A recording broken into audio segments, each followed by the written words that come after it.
পয়গম্বর সুলাইমান রাজ্য চালাইতে চালাইতে বয়স হয়ে গেছে, শাদী করবে। কখন যে বয়স হয়ে গেল উনিও বুঝতে পারে নাই। উজিরে ডাকতে বলে, হুজুর আপনার তো বয়স হয়ে গেল, আপনি তো বিবাহ করলেন না, আপনার বিবাহের প্রয়োজন, কারণ যে কোনো মুহূর্তে আপনি মারা যেতে পারেন। আপনার বংশ বৃদ্ধির জন্যে এবং রাষ্ট্র দেখার জন্য লোকের দরকার, আর আপনার বয়স হয়ে গেছে, এটা শাদী মুবারক করার দরকার।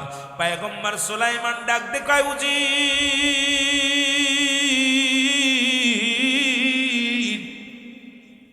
আমি বিয়ে করব রে, শোনো বিয়ে আমি করব, তবে রাজ্যের মধ্যে লাগা দাও, রাজ্যের মধ্যে ঘোষণা করে দাও, 5টা গুণের গুণান্বিত যদি কোনো নারী পায় তাহলে আমি শাদী মুবারক করব। একটা গুণ যদি কম থাকে আমি পয়গম্বর সুলাইমান শাদী করব না। যে গুণটা ছিল আমার নবীর আম্মার ভিতরে, মুসলমান শুনে নাও ও আমার যুবকেরা শোনো, যে গুণাগুণ ছিল মুসলমান আব্দুল ওহাব জুরির কন্যার ভিতরে, আর এই দুনিয়ার মধ্যে তার গর্ভে থেকে আমার নবী রাহমাতুল লিল আলামিন এই জগতের মধ্যে আগমন করেছে। সুতরাং গো মুসলমান শোনো গো, এই গুণের গুণান্বিত দরকার আছে কি না? হয়তো সময় পাবো না, এই জন্য পয়গম্বর সুলাইমানের কথা বলতে যাইয়া কথাগুলো শুরু করে দিলাম। এরপরে আমার আলোচনা অন্যদিকে যাব রে মুসলমান, শুনে নাও। একটু জিকির করেন লা ইলাহা, আরো জোরে লা ইলাহা, মহব্বতে লা ইলাহা, এরে লা ইলাহা ইল্লাল্লাহ, লা ইলাহা ও মুহাম্মদ রাসূলুল্লাহ, লা ইলাহা।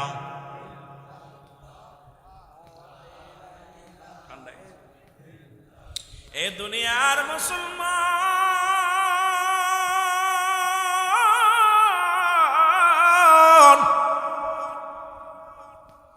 পয়গম্বর সুলাইমান ডাকতে কয়, উজির শোনো গো, ঘোষণা করে দাও 5টা গুণের গুণান্বিত নারী যদি পায় বিবাহ করব। 1 নাম্বার গুণ হলো এই পৃথিবীর মধ্যে সতীত্বরা আমানতদারি, 2 নাম্বার পর্দাশীলতা নারী, 3 নাম্বার আমলদারি নারী, 4 নাম্বার গুণবতী রূপবতী নারী, 5 নাম্বার মুসলমান একজন আদর্শবান সন্তানের বাপ। মুসলমান শুনে নাও, যিনি আমার শ্বশুর হবে ধনে জ্ঞানে সম্পদে বড়বান হবে এবং একজন আল্লাহওয়ালা মানুষ হবে। এই 5টা গুণের গুণান্বিত নারী যদি তুমি পাও, আমি পয়গম্বর সুলাইমান বিয়ে করতে রাজি। ওরে মুসলমান, পুরো রাজ্য ধরে চিঠি লেখা হলো, রাজ্য ধরে ডোল পিটায় দেওয়া হলো, অর্ধ পৃথিবী ঘুরে ঘুরে মাঠ চলে যায়, কোনো একটা মেয়ের খবর পাওয়া যায় না, একটা চিঠিও আসে না। উজিরকে ডাকতে বলে, উজির রে বিয়ে করবো, কন্যা পাইছনি? কয় না না, এই 5টা গুণের নারী আমি পাই নাই, কারণ এই অর্ধ পৃথিবীর মধ্যে ও মুসলমান এই 5টা গুণের নারী পাওয়া যায় নাই।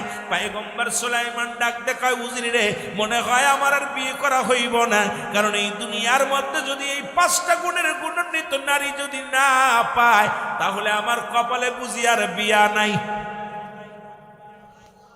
এই বিয়ের তো সব, কেউ বিয়ের তো নব্যত্ব, অব্যত্ত সব না, সব বিয়েত্ব। অব্যত্ত যারা তাদের জন্য কিন্তু বোনাস পয়েন্ট, যারা আমরা করে ফেলছি তারা তো ঠকছি বা জিতছি, যা হয়েছে হয়েছে। এখন আপনাদের যারা শাদী মুবারক করেন নাই তাদের জন্য খুব ভালো একটা সংবাদ। কয়টা গুণ? জোরে বলেন, কয়টা গুণ? 5টা গুণ।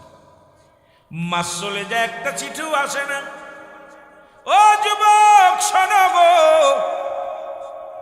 একটা পত্র এসে পড়লো, 4টা গুণের গুণান্বিত একটা পত্র এসে পড়লো। উজির কয়, হুজুর 5 গুণের নারী চেয়েছেন, পাইছি 4টা গুণের নারী, যদি আপনি অব্যয় দেন এই নারীটার কথা আমি বলবো। বলে, উজিরে চাইছিলাম তো 5টা গুণ, এখন পাইলাম 4টা গুণ। যেহেতু একটা চিঠি আজ সারা মহল্লা গুইরা আজকে খালাতো ভাই, মামাতো ভাই, চাচাতো ভাই যাদের চেহারা দেখা হারাম, ইরাই দেশটারে করতেছে আরাম। জোরে কোন ঠিক কিনা? খালাতো ভাই, মামাতো ভাই, ফুফাতো ভাই চেহারা দেখা সম্পূর্ণ হারাম। যদি কোনো মুক্তি কয় জায়েজ, আমার কাছেও ফ্যান, আসো দেখাও আমাকে। আজকে খালাতো ভাই, মামাতো ভাই, ফুফাতো ভাই, চাচাতো ভাই, জেঠাতো ভাই, পুরো সংসার শেষ। নামাজ ফরজ, পর্দাও ফরজ, কিন্তু আমার সমাজ এমন একটা জায়গা চলে গেছে আজকে, জিনা, ব্যভিচার, এই আপনার সতীত্ব আমানতদারী নারী আমার মনে হয় 1000 পাওয়া বড় দুরস্কার। কারণ ওই যে আমাদের সর্বনাশ করতেছে মামাতো ভাই, খালাতো ভাই, ফুফাতো ভাই, মানুষ তো আবেগে পড়ে মানুষ সর্বনাশের মূল। জোরে বলেন ঠিক কিনা? আমার ভাইরা, আমার বন্ধুরা, আমার গভীর মনোযোগ। উজির ডাকতে বলে, হুজুর 4টা গুণের গুণান্বিত নারী পাইছি গো। বলে বলো, বলে হুজুর তার পরিচয় তাড়াতাড়ি নাও। হুজুর আমাদের গ্রামের পাশের গ্রাম, এই মহল্লার পাশের গ্রাম, চিঠিখানা পাইছি এক জাইলের কন্যা। কার কন্যা? আমাদের নদীতে মাছ ধরে ওই জাইলের একটা মেয়ে আছে গো। ওই মেয়েটা আপনার সঙ্গে বিবাহ পোষার জন্য চিঠিখানা লেখছে। 1 নম্বরে তার ভিতর আছে সতীত্ব আমানতদারি। এই পৃথিবীর মধ্যে মুসলমান শুনে নাও, যেটা মা আমেনার ভিতরে ছিল। যখন আব্দুল ওহাব চৌরির কন্যা আব্দুল মুত্তালিব যা কয়, ও বন্ধু, বন্ধু রে, আমার আব্দুল্লাহরে শাদী করার জন্য এলাকার মানুষগুলো, মানুষের মেয়েরা পাগল হয়ে গেছে, সিরিয়ালে আমার বাড়িতে আসে মানুষগুলো। আব্দুল মুত্তালিব ডাক দে কয়, বন্ধু রে কি করা যায়? কয় আমার একটা মেয়ে আছে যেটা 5টা গুণের গুণান্বিত। 1 নম্বরে সতীত্ব আমানতদারি, আমার নবীর মা জননী। পৃথিবীর মধ্যে অমুসলমান সতীত্ব আমানতদারি তার কাছে ছিল মুসলমান। শুনে নাও, আমলদারি নারী, পর্দাশীলতা নারী, জীবনে কোনো বেগানা পুরুষ দেখে নাই, জীবনের মধ্যে আমলে ভরপুর, জীবনে আমল করেছিল। তৎকালীন জামানার মধ্যে সবচাইতে সুন্দরী নারী, জোরে জোরে চিল্লায় বলা যাবে না মারহাবা। চিঠিখানা পাইয়া আপনার বাদশা সুলাইমান পয়গম্বর সুলাইমান চিঠিটা নিয়ে মারছে, ছুঁড়ে মারছে। তো সাহস কেমনে? আমি প্রেসিডেন্ট, দেশের প্রধান, আর আমি একটা জেলের মেয়ের সঙ্গে বিয়ে হবে? আনতে ফেলেছি। আর চিঠিটা যে লাগতে লাগতে মেয়ের বাবার মুখে যে লাগছে, সুবহানাল্লাহ বলেন না। মেয়ের বাবা দাঁড়াইছিল পাশে, লাগছে চিঠিখানা পইরা কান্দের কাল্লা। স্বপ্ন ছিল একটা আদর্শবান জামাই হবে আমার। আমি জীবনে সম্পদের জন্য লোভে পড়ি নাই, বাড়ি গাড়ির জন্য লোভে পড়ি নাই, পড়েছিলাম আল্লাহ আমার একটা আদর্শবান জামাই হবে, এই জামাই আমারে মাটি দিব, দোয়া করব। এ আল্লাহ, আমি অত্যন্ত আলেম ব্যক্তিকে ভালোবেসেছিলাম, কারণ পয়গম্বর সুলাইমান বুজুর্গ মানুষ। এই লোকটা যদি আমার জামাতা হয়, এই লোকটা যদি একজন আল্লাহ আল্লাহ জামাই যদি আমার জীবনে জুইটা যায়, আমার জীবনটা ধন্য। সুবহানাল্লাহ বলেন না? দেখছেন শ্বশুরের আশা কি আর আমরা আশা করি? ফ্যান শার্ট করে দাঁড়ায় পরে মতে যে ড্যাডারে রাগ করেন নি? এবার রাগ করেন? ওই জামাই বিড়ি সিগারেট না খেলে মজা হইতো নি? জামাই যদি ফ্যান শার্ট না পরে, শার্ট না গায়ে দেয়, ভাল লাগে? হুজুর মানুষ ভাল লাগে না। কিন্তু আসলে কন্যা সন্তান হওয়ার পর আপনার চিন্তা থাকবে, আল্লাহ তুমি আমার এমন একটা জামাই জুটাই দিও যে জামাইটা আমার জানাজা পড়াতে পারে। যে জামাই মনে আছে সুলাইমান, এই তো মারহাবা, খেয়াল আছে পয়গম্বর সুলাইমান, মারহাবা বলেন। চিঠিখানা যখন ছুঁড়ে ফেললেন, মনে আছে তো? চিঠিখানা বাবা হাতের মধ্যে নিয়ে কান্দার বলে, আল্লাহ বড় আশা করেছিলাম রে, এই জগতের মধ্যে আল্লাহ একটা জামাই পাবে, একটা মাত্র কন্যা সন্তান আমার। আল্লাহ আমার মেয়েটা এত বুজুর্গ, সতীত্ব আমানতদারি আমার মেয়েটা রাত জেগে জেগে ইবাদত বন্দেগী করে। আল্লাহ আজ পর্যন্ত কোনো পুরুষ মানুষের চেহারা দেখে নাই। এই জামানার মধ্যে আমার মেয়ের মধ্যে এত সুন্দরী, আমার মেয়ের মধ্যে এত গুণবতী রূপবতী মেয়ে একটাও নাই। একটা মাত্র অপরাধ, আমি গরিব মানুষ। আল্লাহ আমি তো জেলে মানুষ, মাছ ধরে খাই, এইটাই কি আমার অপরাধ? এই জন্য কি পয়গম্বর সুলাইমান আমার কন্যারে বিয়ে করবে না, বড় চোখের পানি ছেড়ে কাঁদতেছিলেন। কাঁদতে কাঁদতে বাড়িতে গেলেন। মেয়ে ডাকতে বলে, আব্বা জান আপনি কেন কাঁদেন? কয় মা রে, স্বপ্ন ছিল তুই যেদিন দুনিয়ার মধ্যে আসলি রে মা, তোকে আমি লালন পালন করলাম। বড় স্বপ্ন ছিল একটা মেয়ে হলে আমি সেই মেয়ের ওসিলায় নাজাত পাবো। আমার বাজানেরা, রাসূল বলে গেছে একটা কন্যা হলে একটা জান্নাত। সেই মেয়েটাকে সেই মেয়ের মতো বানাইতে হবে। আজকে মেয়ে বানায়া প্যান্ট শার্ট পরাও, মেয়ে হওয়া পর মেয়েরে তুমি জর্জেট কাপড় পরাও। মেয়েরে তুমি কোথায়, মেয়ের গায়ে পর্দা নাই, মেয়ের গায়ে জুহনা নাই, মেয়েকে তুমি দাউসের মতো চলাফেরা করাও। আর জান্নাতের আশা করো, মসজিদে যা তাসবিহ দেবো এগুলো বন্ধ করো, বন্ডামি বন্ধ করো। কারণ ইসলামটা এত মামার বাড়ির মুয়া নয় যে মামা বাড়ি গেলাম আর খাইলাম, এটা চলবে না। ইসলামের নীতি নিয়ম কানুন যদি না ভালো লাগে তুমি অমুসলিম হয়ে যাও, দরকার নাই ইসলামের মধ্যে থাকার। তোমাকে এতে কেউ বাধা দেয় নাই, তুমি খ্রিস্টান হয়ে যাও, তুমি অমুসলিম হয়ে যাও। তুমি ইসলামের বিধান যদি কোরআন মানো, কোরআনের বিধান যদি মানো, তোমার এই মন গড়া মতো চলা আমরা মেনে নিব না। জোরে জোরে চিল্লায় বলেন ঠিক কিনা? পয়গম্বর সুলাইমানের মেয়ের বাবা কান্দে ডাকতে বলে, আল্লাহ, আরে এই জামানার মধ্যে আমার মেয়ের মতো তো সুন্দরী মেয়ে কেউ নাই, আমার মেয়ের মতো পর্দাশীলতা নারী কেউ নাই। আজ পর্যন্ত আমার মেয়েটা কেউ দেখে নাই, আমার মেয়েটা দুনিয়ার কোনো মানুষ তারে দেখে নাই। আমার মেয়েটা এত আমলদারি, রাত যখন হয়ে যায় গভীর রাত্রে সিজদায় পড়ে প্রভুর দরবারে কান্দে, আল্লাহ এই মেয়েটা যদি একজন আদর্শবান ছেলের সঙ্গে যদি দিতে পারতাম, আল্লাহ আল্লাহ ছেলের সঙ্গে দিতে পারতাম, আল্লাহ তোমার জান্নাতের আশায় আমি পয়গম্বর সুলাইমান তোমার রহমতের আশায় এই মেয়েটা কন্যা সন্তানের ওসিলায় ওই জামাই আমার কবরের পাশে দাঁড়ায় দাঁড়ায় দোয়া করবে, জামাতা আমার জানাজা পড়বে। বড় স্বপ্ন, যেহেতু আমার ছেলে নাই, তুমি একটা কন্যা সন্তান দিয়েছো, এই কন্যার স্বামী আমার জন্য হাত উঠায় রব্বে কারিমের দরবারে দোয়া করবে। এই বড় আশা ছিল, স্বপ্ন ছিল, আমার আশা পূরণ হলো না। চোখের পানি ছেড়ে কান্দে। মেয়েটা কান্নার আওয়াজ শুনতে পাইলেন, ডাকতে বলে, আমার আব্বা জান আপনি কেন কান্দেন? কয় মা রে, আমি বিয়ের পয়গাম নিয়ে গেছিলাম পয়গম্বর সুলাইমানের কদমে, মা একটা চিঠিও পায় নাই পয়গম্বর সুলাইমান। তবে এই চিঠিখানা যখন আমি নিয়ে দিলাম উজিরের হাতে, এই চিঠিখানা পড়িয়া আমার মুখের উপরে ছুঁড়ে মারছে রে মা, আমি বড় কষ্ট পেয়েছি, আমার বুকের ভিতরে বড় যন্ত্রণা। ইসলামের দ্বিতীয় খলিফা হযরত উমর ফারুক রাদিয়াল্লাহু তাআলার কাছে আসলেন একজন ব্যক্তি, তার সন্তানকে নিয়ে আসছে, বলে আমিনুল মুমিনিন আমার সন্তানের বিচার করা লাগবে। কি করা লাগবে? এই জোরে বলেন, কি করা লাগবে? ওয়াজ করে রাখলাম, মনে রাখবেন কিন্তু মেলা ওয়াজ হয়ে যাচ্ছে, এগুলো শেষ নামাতে গেলে আমার অবস্থা খারাপ হইব। কোচ্চা আমিনুল মুমিন আমার ছেলের বিচার করা লাগবে। কয় বিচার করব? তুমি কি তোমার ছেলেকে আনছো? বলে জি হুজুর আমার ছেলে, আমার ঔরজ্জাত ছেলে। খলিফা উমরে ফারুক তাকাইছেন মুখের দিকে, তাকায় বলে, এই বাবা উনি কি তোমার বাবা? বলে জি আমার আব্বা।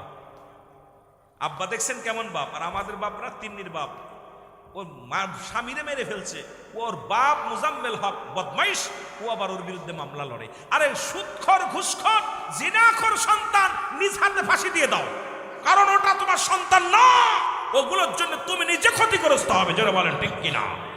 আরো জোরে বলেন ঠিক কিনা? আমার যুবক ভাইরা কষ্ট পাইলে আমাকে ক্ষমা করবে, কারণ আজকে আমরা আজ থেকে সংশোধন হওয়ার জন্য চেষ্টা করব, আজ থেকে চেষ্টা করব।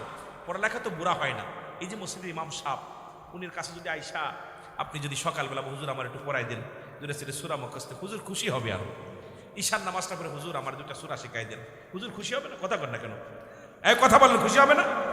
হুজুর একটু হারাম হালাল আমার বুঝাই দেন, কোনটা করবো কোনটা করবো না বুঝাই দেন, হুজুর আরো খুশি হবে। আপনার বুকে টেনে নেবেন যে বাদান এইটা করা যাবে না, এইটা করা যাবে, এটা করা যাবে না। কিন্তু জীবনেও যাচ্ছি না, যাচ্ছি কোন জায়গা গেলে, কার কাছে গেলে ব্যাংকে কত টাকা তুলে কত টাকা হারে সুদ আসবে, চিন্তা করি 1 লাখ তুলে কত টাকা আসবে, ওর সাথে পরামর্শ করি, দোস্ত আমি তো কিছু টাকা হয়েছে, কি করা যায় কৌদি? কই তুমি একটা কাজ করো, ব্যাংকে রাখো। ব্যাংকে তুলি যদি মারিয়ে যায়, কয় তাহলে একটা জমি বন্দুক রাখো, টাকাও থাকবে জমিও খাবা। কথা কয় না, কথা কয় না। পরামর্শের জন্য আলেমদের কাছে পরামর্শ নেবেন, সুপরামর্শ নেবেন। সুলাইমান মুসলমান পয়গম্বর, ওর কথাগুলো মনে রাখবেন।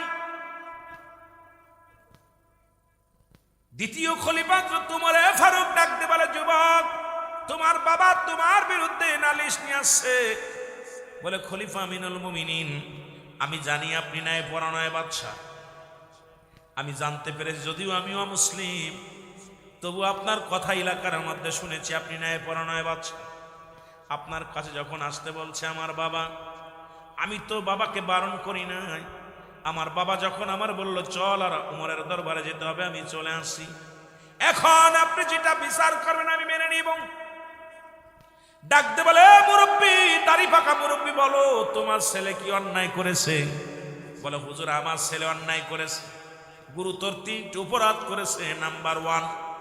নাম্বার ওয়ান হলো আমার ছেলে দুনিয়ার মধ্যে মাদক সেবন করে। উমরে ফারুকের চোখ দুটি লাল হয়ে গেছে। মাদক সেবন করেন শোনা পরে উমরের রাগ হয়ে গেছে। উমরে ফারুক রাদিয়াল্লাহু তাআলা ডাকতে বলে, যুবক রে, তুমি কি জানো না মাদক সেবন করার হারা যাবে না? বলে, হুজুর, জানতাম না, এখন আমি জানলাম।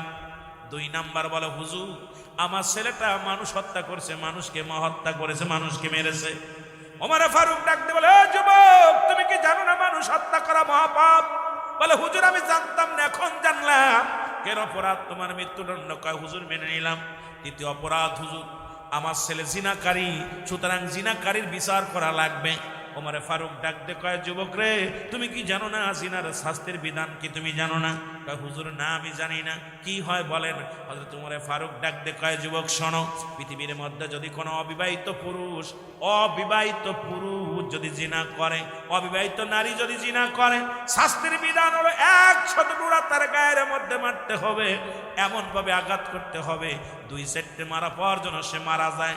মারা যদি যায়, সে অবিবাহিত থাকার কারণে সে কাফন পাবে, সে দাফন পাবে, সে গোসল পাবে। অমুসলমান শোনো, সে জানাজা পাবে। কারণ অবিবাহিত থাকার কারণে এই পৃথিবীর মধ্যে কাফন দাফন সব কিছু তার নসিবে জটবে। তবে বাকিগুলো বেতের আঘাত তার কবর উপরে দিয়ে চালাইতে হবে। একটা বিচার যদি এই কুষ্টিয়ার জমিনে হতো, যুবক, তাহলে আমার জমিনের মধ্যে একটা ছেলে মেয়ে বেপরোয়া হতো না, কোনদিন তারা জিনা ব্যভিচারে লিপ্ত হতো না। জোরে বলেন ঠিক কিনা? এ হলো শাস্ত্রের বিধান। আর যদি বিবাহিত কোনো পুরুষ জিনা করে, ভালো করে জেনে নেন বাবারা আমার, আজকে যারা বিয়ে করেছেন তারা শুনে নেন, অনেকেই নিজের ওয়াইফ নিজের বিবি থুয়া অন্য জায়গা চলে যান। অন্য জায়গায় যারা চিন্তা করেন, এই মাথার মধ্যে লাগাবেন। আমার মারা যারা স্বামীর হক নষ্ট করেন, আমার বাবারা যারা বিবির হক নষ্ট করেন, শুনে নেন, বিবাহিত পুরুষ বিবাহিত নারী পৃথিবীর মধ্যে যদি জিনা করে, শাস্তির বিধান হলো সর্বপ্রথম তাদের বুক পর্যন্ত মাটির নিচেই পুঁততে হবে, কঙ্কার মারতে হবে, যতক্ষণ পর্যন্ত মৃত্যুবরণ না করে। তার গায়ের ভিতরে ইট পাটকেল যা পারবেন তাই মারবেন। যখন নিশ্চিত হয়ে যাবেন মারা গেছে, মারা যাওয়ার পর এই ব্যক্তি যখন মারা যাবে, কোরআনের আইন মানো। কোরআনের আইন, এটা আমার আপনার আইন নয়, এটা ইসলামের আইন, কোরআনের আইন। যখন ওই ব্যক্তি মারা যাবে, ওকে উত্তোলন করো, খুশি উত্তোলন করো। উত্তোলন করে বিবাহিত নারী বিবাহিত পুরুষ কোনো জানাজা পাবে না। বিবাহিত পুরুষ বিবাহিত নারীর কোনোদিন তারে গোসল করানো যাবে না, তারে দাফন করা যাবে না, কাফন পরানো যাবে না। এই দিবালয়ে মানুষের সামনে কুকুর শিয়াল দিয়ে লাশটা খাওয়ায় দিতে হবে, না হয় আগুন দিয়ে পুড়িয়ে দিতে হবে। কারণ এই দুনিয়ার মধ্যে বিবাহিত নারী বিবাহিত পুরুষ ওই জিনাকারীর কখনো কবরে শোয়ানো যাবে না। একটা বিচার যদি আমার জমিনে হতো, কোনোদিন কারুর বউ নিয়ে কেউ ভেঙে যেত না। কোনোদিন কোন কারুর বউ, মুসলমান কোন মেয়ে তার স্বামীর হক নষ্ট করে অন্য পুরুষের কাছে যাইতো না। আজকে আমার সমাজে অসংখ্য নারী তার স্বামীর হকটা নষ্ট করতেছে, অসংখ্য যুবক তার স্ত্রীর হক নষ্ট করতেছে। এই ওয়াজগুলো আমরা আলেমরা করি না কেন? কারণ আমরা নিজেরাও ভুক্তভোগী মনে হয়, এই জন্য আমাদের জবান থেকে কথা বাইর হয় না। কারণ জিনার শাস্তি যেটা, এটা আমাদের উচ্চ আওয়াজে বলতে হবে। কারণ মুসলিম কান্ট্রি বাংলাদেশ, এ দেশ থেকে চিরতরে জিনা ব্যভিচার বন্ধ করা লাগবে। ধরে বলেন ঠিক কিনা? বিবাহিত নারী বিবাহিত পুরুষ কোনো জানাজা পাবে না, কাফন পাবে না, দাফন পাবে না, জানাজা হবে। একটা একটা যদি বিচার হতো, তোর বাপের ক্ষমতা আছে আমার বউটা নিয়ে আর একজন যা, হ্যাঁ ভয় আছে না জানে। কিন্তু আমার দেশে কি করে, ওরে সুপুরুষ রে, আর ওইদের বাপ মারে লাইতুতে লাইতুতে জাহান্নামে দেবে। একটা আয়াতের তাফসীর যদি মওলানা করিয়া আইয়ুহাল্লাযীনা আমানু, হে ঈমানদাররা বিশ্বাসীরা, ইয়া আইয়ুহান নাস বলে নাই, আল্লাহ বলছে ঈমানদার বিশ্বাসীরা, আদখুলু ফিস সিলমি কাফা। এই একটা আয়াতের তাফসীর করেন, দরকার নেই এত তাফসীর মাহফিল দিয়ে একটা আয়াতের তাফসীর করতে বলবেন আলেমরে, বলে মুফতি সাহেব একটা আয়াতের তাফসীর করেন। এই ইসলামের আবিধানিক শাব্দিক অর্থ ৮০ থেকে ৮২টা, ইসলামের শাব্দিক অর্থ ৮০ থেকে ৮২টা। আত্মসমর্পণ, নিজে না খেয়ে অন্যরে খাওয়ানো, নারী সতীত্ব পাহারা দেওয়া, এরপরে একত্ববাদ, শান্তি, নিজে ঘুম না ঘুম অন্যরে ঘুম পাড়ানো, নিজে না খেয়ে অন্যরে খাওয়ানো, এই যে হক, এই ৮০-৮২টা হকের ওয়াজ যদি কোনো মৌলবী সাহেব করে, তাহলে আর ওয়াজ আমার দুনিয়ার মধ্যে আমার মন বলে পুরো জাতি কন্ট্রোলের মধ্যে চলে আসবে। যারা বলেন ঠিক কিনা? একটা হাতে তাফসীর করেন, আর দরকার নাই। মুফতি সাহেবরা বলবেন ভাই আপনার ওই পাশে গিবাদ মেবাদ দরকার নাই, কারোর ওয়াজ দরকার নাই, আপনি একটা আয়াতে তাফসীর করে আল্লাহর রাস্তা আপনি আমার বুঝাই দেন। আল্লাহ বলছে ইয়া আইয়ুহান নাস বলেন, ইয়া আইয়ুহাল্লাযীনা আমানু, হে ঈমানদাররা বিশ্বাসীরা। আল্লাহ তো ওদের ডাকে নাই, মানুষের ভিতর যারা দু পায়ে জানোয়ার, ওরা জিনা ব্যভিচার করবে, যারা জিনা ব্যভিচার থেকে লিপ্ত, ঘুষ থেকে লিপ্ত, যারা ব্যভিচার থেকে লিপ্ত, সুদ থেকে লিপ্ত, অন্যায় থেকে বিরতি থাকে, এরাই তো ঈমানদার। জোরে বলেন ঠিক কিনা? যারা ঈমান আনয়ন করার পর ইসলামের বিধান মেনে চলে, এরাই তো ঈমানদার। জোরে বলেন ঠিক কিনা? মনে হয় আব্বা মুসলমান, মা মুসলমান, আমরাও মুসলমান। এসব দান্দাবাজি ছেড়ে দিতে হবে। এই দান্দাবাজির জন্য সমাজ জাতি নষ্ট হয়ে যাচ্ছে। জোরে বলেন ঠিক কিনা? তাহলে আমরা বুঝতে পারলাম আজকে যে বিবাহিত পুরুষ আপনাদের পায়ে ধরে বলে যে এই কাজ যদি কেউ করে থাকেন এখান থেকে মাফ চাবেন আল্লাহর কাছে, আল্লাহ যেন আজ থেকে আমাদের মাফ করে দেয়। আরে রব্বে কারিম তো ক্ষমাশীল, রব্বে কারিম তো দয়ার সাগর, রব্বে কারিম যদি মাফ করে দেয়, আমার আব্বার কিছু আসে যায়, আপনার কিছু আসে যায়, রব্বে কারিমের কাছে কানবেন। নবী সাহাবী দেখেন না আমার বাবারা, রাসূলুল্লাহ সাহাবী হযরত সালাবা রাদিয়াল্লাহু তাআলা শুধু একটা বেগানী নারীর চেহারা দেখেছিল, দেখা পর কাঁদতে কাঁদতে জীবনটা শেষ করে দিছে। রাসূল সাল্লাল্লাহু আলাইহি সাল্লাম সালাত আদায় করতেছেন, নবীজি বলতেছেন, আমার জিবরিল আমিন এসে বলে, ইয়া রাসূলুল্লাহ আপনি তো সব সাহাবীদের নামাজ পড়তেছেন, আপনার সালাবার দিকে একটু নজর দিছেন? রাসূল সালাম ফিরাই কয়, আমার সালাবা কই? সাহাবীরা বলে, ইয়া রাসূলুল্লাহ ও তো কাজ কয়দিন আসে না। আমার নবী বলে, তাড়াতাড়ি খবর নাও। খবর নিতে গেছে, বাড়ি যায় শোনে, জানে না, বাবাই জানে না, মা কেউ বলতে পারে না সালাবার খবর। রাসূলুল্লাহ টিম বানাইলেন, দুইটা টিম বানালেন। হযরত আবু বকর সিদ্দিক রাদিয়াল্লাহু তাআলা আনহু, হযরত উমর ফারুক রাদিয়াল্লাহু তাআলা, হযরত উসমান গনি রাদিয়াল্লাহু তাআলা, হযরত আলী রাদিয়াল্লাহু তাআলা, চারজনকে ডাকলেন, ও আমার সাহাবীরা আসো। রাসূল বললেন, উমর আর হলো আপনার হলো উসমান গনি, তোমরা দুজন একসাথে যাও। আর হযরত আবু বকর সিদ্দিক রাদিয়াল্লাহু তাআলা আনহু আর হলো হযরতে আলী রাদিয়াল্লাহু তাআলা, তোমরা দুজন একদিক যাও। এক উপর নিচে হাফ ডাউন করে দিছে, একদম শেষেরটা আর উপরেরটা, মাঝখানে দুজনকে দিয়া কাফেলা উত্তর দক্ষিণ দেখো, খোঁজ নাও, খুব খেয়াল করবেন, খোঁজ নাও। খোঁজ নেওয়ার পর কোথাও পাইলেন না। নবীজি বললেন, তোমরা সমস্ত পাহাড়, নগর, নদী, নালা সব খোঁজ নাও। খুঁজতে খুঁজতে যায় আলী রাদিয়াল্লাহু তাআলা বলতেছো, ভাই তোমরা কি সালাবাকে দেখছো? লোকজন কয়, সালাবা আবার কেডা? কয়, নবীজি সাহাবী। আমরা তো সালাবারে চিনি না, তবে আমাদের এই পাহাড়ি অঞ্চলে একটা যুবক আসছে, এই যুবকটা এত কান্দন কান্দে, সারা দিন ভরে খালি কান্দে, এই কান্দে, সকালবেলা উঠে সেই পাহাড়ের পরে কান্দে, এই কান্দা হই না আমাদের পশু পাখি খানা ছেড়ে দিছে, খালি কান্দে।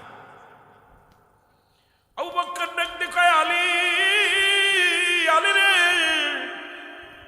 পাইছি রে, আর কেউ না, মনে হয় ওই কান্দনগত লোকটাই হবে আমার নবীর সাহাবী, সালাবারে রাসূলুল্লাহর সাহাবী হবে।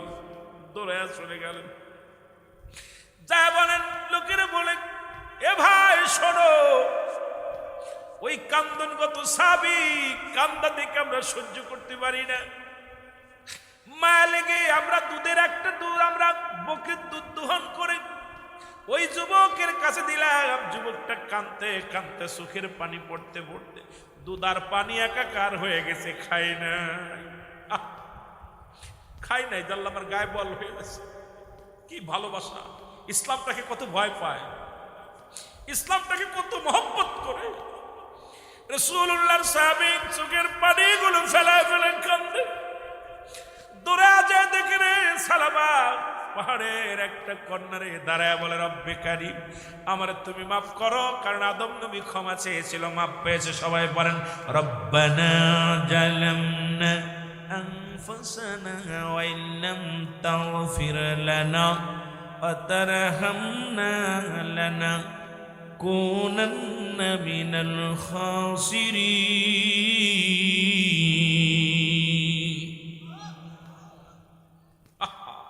হে রব্বে কারীম, আদম তো এরকম কাঁদছিল, তারে ক্ষমা পেয়েছে, আমিও কাঁদতেছি, আমাকে মাফ করো। পিছন থেকে ডাকতে বলে, পিছন থেকে ডাকতে বলে হযরত আলী রাদিয়াল্লাহু তাআলা, ডাকতে বলে সালাবা। সালাবা ঘাটটা উঁচু করে বলে, এ নবীর সাহাবীরা রে, তোমরা আইছো? বলে জি। বলে আগে বলো আমার নবী জেনে গেছে। আলী বলে, ভাইরে তুমি কি পাপ করছো? বলে আগে বলো আমার নবীকে আমার বিষয় কিছু বলছেনি? কেমন ইসলাম ধর্ম কবুল করছে, কেমন ইসলাম কবুল করেছে। বলে, হে ভাই আলী, হে ভাই আবু বকর, আগে বলো আমার নবীজি আমার বিষয়ে কিছু বলছেনি? বলে না, কিছু বলেনি, আমাদের সাথে চলো। দুজনের ঘাড়ে হাত দিয়া, হাঁটতে পারে না, অতি কষ্ট করে রাসূলুল্লাহর কদমে আসলেন। নবীজি বললেন, সালাবারে তুমি কই গিলা? বলে, ইয়া রাসূলুল্লাহ, ইয়া হাবিবাল্লাহ, আগে আমি জানতে চাই আমার বিষয়ে জিবরিল আমিন আপনার কাছে কিছু বলছেনি? নবী গো, আমার পাপের বিষয়ে আপনি জানতে পেরেছেননি? আমার নবী কয়, সালাবারে তোমার বিষয়ে তো কোনো সাহাবীও বলে নাই, জিবরিল আমিনও বলে নাই, কেউ বলে না, আমি জানি না। বলে, নবী গো, যখন আমি সালাত নামাজ আদায় করে যাচ্ছিলাম রাস্তা দিয়ে, হঠাৎ বাতাস, তৃপ্ত বাতাস আসে। বাতাস আসিয়া ঘরের পর্দা সরে যায়, বাড়ির মধ্যে দেখি পর্দা সরে যায়। ওই পর্দার মধ্যে একটা নারী গোসল করতেছিল, গায়ে কাপড় ছিল না। হুজুর, ইয়া রাসূলুল্লাহ, ইয়া হাবিবাল্লাহ, ওই নারীটা আমি দেখে ফেলেছি। আমার মারা যারা ওয়াজ শুনতেছো খুব খেয়াল করো। বলতেছি, ইয়া রাসূলুল্লাহ, বাতাসে যখন পর্দা সরে যায় আমি ওই দেখি ওই মেয়েটা গোসল করা অবস্থায় আমি দেখে ফেলেছি। ইয়া রাসূলুল্লাহ, ইয়া হাবিবাল্লাহ, আমি চোখের জিনা করে ফেলেছি। আমার রব্বে কারীম কি আমারে মাফ করছে? আমি কি পাপের ভয়ে আমি কাঁদতেছি? আমার নবী কয়, ও সাহাবী, আয় আয়, রব্বে কারীম আমারে কিছু জানায় নাই, তবে আমারে তুমি ফাঁকি দিয়া কেন দূরে পালাইছিলা? বলি, ইয়া রাসূলুল্লাহ, আমার কারণে যদি ইসলামের ক্ষতি হয়, আমার কারণে যদি কোরআনের অবমাননা হয়, আমার কারণে যদি আমার নবীর উপরে আঘাত আসে রে, আমি আল্লাহর দরবারে কি জবাব দিব? আমি কি জবাব দিব? কারণ আমার কারণে যদি ইসলামের ক্ষতি হয়, ইসলামটাকে যদি পরিপূর্ণ আমরা মুমিন ভালোবাসতাম, কোনোদিন ইসলামের উপর আঘাত আনতে পারতো না। পৃথিবীর কোনো মায়ের ক্ষমতা ছিল না, কারণ আমরা এক এক আলেমের এক এক বক্তৃতার কারণে, এক একটা ফতোয়ার কারণে আজকে ইসলামটাকে আর নজরে মুসলিমেরা তাকায়। ইসলাম যে সর্বজননী, ইসলাম যে আত্মমানবতার জন্য, কুরআন যে আত্মমানবতার জন্য এই দুনিয়ার মধ্যে রব্বে কারীম পাঠাইছে, এর বিধানের আইন যদি মেনে চলতাম, শান্তি আর শান্তি দেশের মধ্যে আসতো। জোরে জোরে চিল্লায় বলেন ঠিক কি না?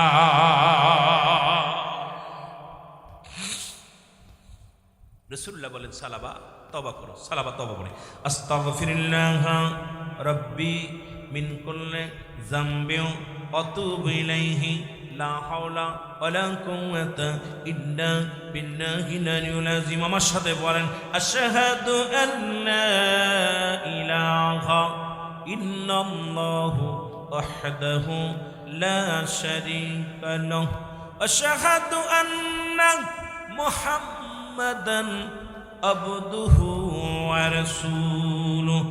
জোরে জোরে বলেন আল্লাহু আকবার। আর একটু জোরে বলেন আল্লাহু আকবার। আয় মুসলমান, সঙ্গে সঙ্গে তওবা করে নিলেন সালাবা। বলে, ইয়া রাসূলুল্লাহ, আমার কেন যেন অন্তরের ভিতরে ভয় লাগে। আমার ঘাড়ের নিচে মানুষের একদম পিছনের রগ, এই শিরার কাছে আজরাইল আলাইহিস সালাম অপেক্ষা করতেছেন। সালাবা বলে, ইয়া রাসূলুল্লাহ, ইয়া হাবিবাল্লাহ, আমার এই পিছনের রগের কাছে যেন কেমন পিপিলিকার মতো হেঁটে বেড়াচ্ছে। আমার নবী কয়, সালাবারে, আর বুঝি তুমি আমার ভিতরে, আমার সামনে আর বেশিক্ষণ থাকবে না। আজরাইল হাজির হয়ে গেছে সালাবারে।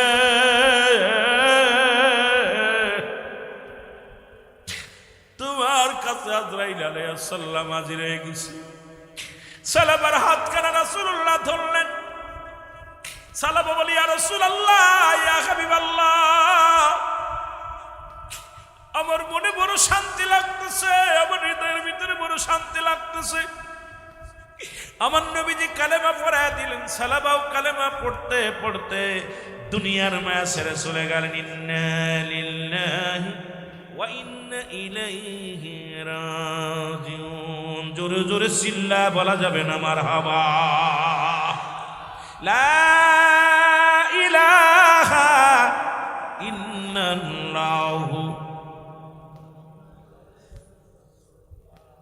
সালাবা ইন্তেকাল করলেন। নবীজি বললেন, সাহাবীরা গোসল করাও, গোসল করাও। সাহাবীরা গোসল করাইলেন।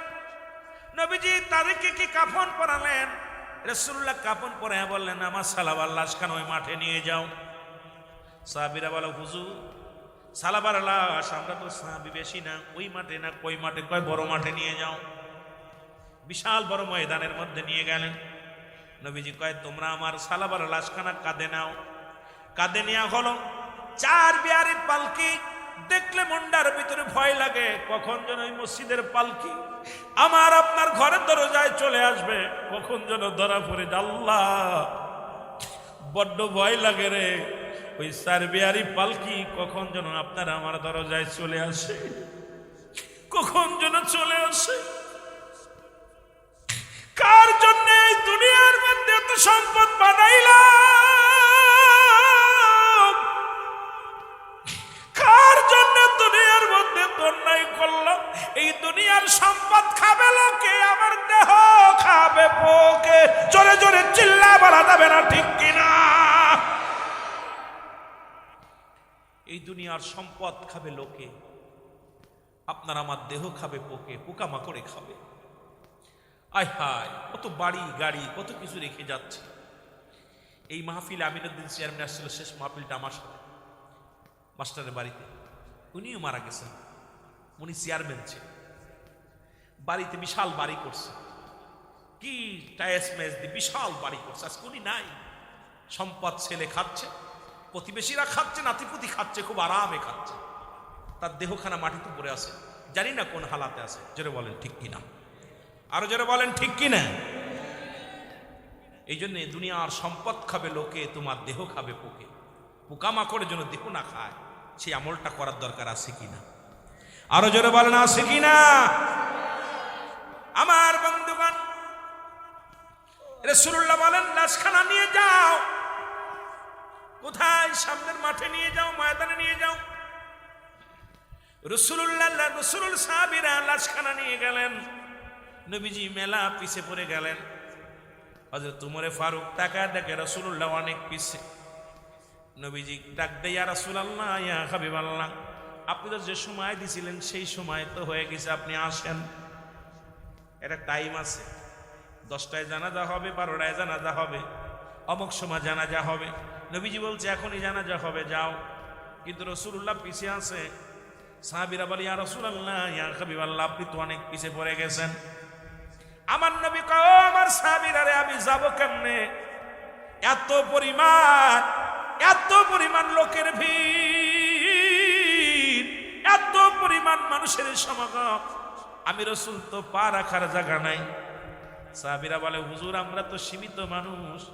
আমার নবী কয়, সাহাবীরা রে, ওই আসমান থেকে রব্বে কারীম অসংখ্য ফেরেশতাদের পাঠিয়ে দিয়েছে।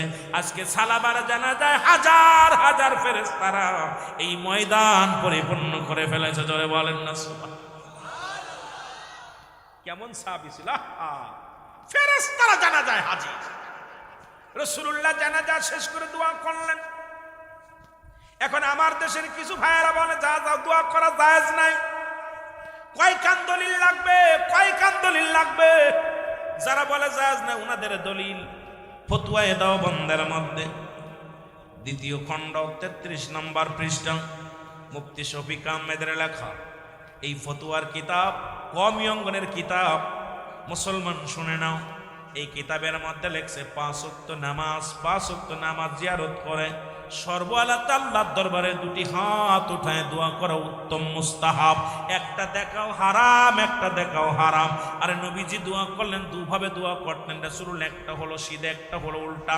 রাসূল যখন এমার্জেন্সি দোয়ার প্রয়োজন হতো আমার নবীজি উল্টা হাত উঠায় দিতেন, আবার নবীজি সিধা উঠাইতেন, দুভাবে দোয়া করতেন। শরীয়তের কিবলা হলো কাবা, দুজানের কিবলা রাহমাতুল লিল আলামিন, মোনাজাতের কিবলা হলো আরশে আজিম। কিন্তু আমার দেশে কুষ্টিয়ার জমিন গলিতে এত মুনাজাত ধরা হয়, একটা মানুষ সেই জায়গা ফতুয়া দেয় না, খালি ফতুয়া দেয় নামাজ বাদে দোয়া করতে গেলে, ফতুয়া দেয় জানাজা পড়ে দোয়া করতে গেলে, ফতুয়া দেয় হাত উঠায় দোয়া করতে গেলে। দেখবেন 4জন 5জন এক জায়গা বইয়া, কেউ কয় হরতন, কেউ কয় টিক্কা, কেউ কয় রইতন, কেউ কয় 400। কথা ঠিক কিনা? মুনাজাত ধরেন আপনাকে লেখায় বোঝেন? এই মুনাজাত দেখছেন? 4জন 5জন বইয়া খালি মুনাজাত ধরে, কেউ রে কেউ দেখতে দেয় না। দেখবেন না ও টান টানে টাকা, ও টাকা দেখে না ফেলে ঠিক কা কথা কোন ঠিক কিনা? কয় রুইতন, ও কয় হরতন, এ কয় 1 কড়া 2 কড়া। এটা দেখছেন নি? এই মুনাজাতের বিরুদ্ধে কোনো মৌলবী ফতোয়া দেয় না, খালি ফতোয়া দেয় আল্লাহর কাছে দোয়া করলে যাবেন। খুব কষ্ট লাগে তখন আমার, কারণ এগুলো যেটা আরে হারাম যেটা সেটা পরিহার করো। ইসলামের মধ্যে যেটা হারাম মানুষ নষ্ট হয়ে যাচ্ছে, ওদিকে আমাদের খেয়াল নাই। যাও 2-1জন দোয়া কালাম করবো, এটাও বন্ধ করার জন্য চেষ্টা করতেছি আমরা। জোরে বলেন ঠিক কিনা? আওয়াজে জোর নাই, মনে হয় দুপুরে খান নাই, খাইছেন নি? আমার বাবারা, আমার বন্ধুরা, আমার রাসূলুল্লাহ দোয়া করলেন। নবীজিকে জিবরিল আমিন বলে, ইয়া রাসূলুল্লাহ, ইয়া হাবিবাল্লাহ, একটা নয় দুটি নয়। আল্লাহ বলেন কাদের জন্য? মুমিনের জন্য।